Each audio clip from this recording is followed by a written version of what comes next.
In international construction, FIDIC contracts are widely recognized as a trusted standard for managing projects across different countries, legal systems, and languages. Among these, the FIDIC Silver Book, formerly known as the Conditions of Contract for EPC/Turnkey Projects, holds a distinct place. It's designed for situations where the client's top priorities are a final fixed price and a guaranteed completion date. Originally published in 1999 and revised in 2017, the Silver Book was created to meet a clear industry need, a contract that gives clients a fully operational facility, with most of the risk shifted to the contractor.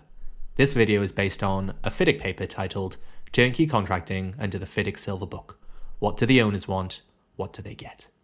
So, what is a turnkey or EPC contracting? At its core, a turnkey contract is straightforward. The contractor is responsible for everything: design, procurement, and construction. They hand over a complete, functioning facility at the end. Jonathan Housey, the author of this paper, describes it well. Turnkey, in principle, means a contract whereby the contractor provides whatever is necessary for a certain purpose. You might also hear the term lump sum turnkey, or LSTK, which captures the essence of the deal. The contractor agrees to deliver a project to a specific performance standard for a fixed price. The Silver Book uses EPC, engineer, procure, construct, more or less interchangeably with turnkey, both highlighting the contractor's all-encompassing responsibility.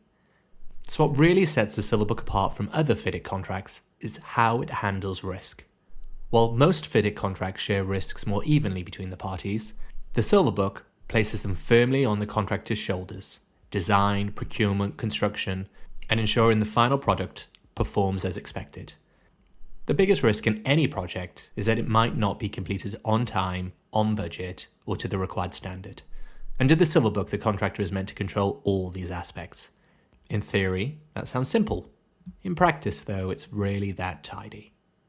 Housey points out that in large, complex projects involving many specialist subcontractors, the idea of a single point responsibility can be difficult to achieve. There are also limitations. Contractors can often make key decisions with limited information. Let's look at the 2017 edition. The 2017 edition of the Silver Book keeps the same overall approach to risk, but brings in several refinements to address fairness and clarity. These include stronger dispute resolution tools like the Dispute Avoidance or Adjudication Board DAAB, clearer rules around performance security and claims, and improved force majeure claims. There's also emphasis on testing, commissioning, and handover. That makes sense, especially in projects funded by project finance, where performance is critical. The Silver Book gives clients something they often want more than anything else: certainty. But that certainty has a cost. Contractors taking on more risk will charge accordingly.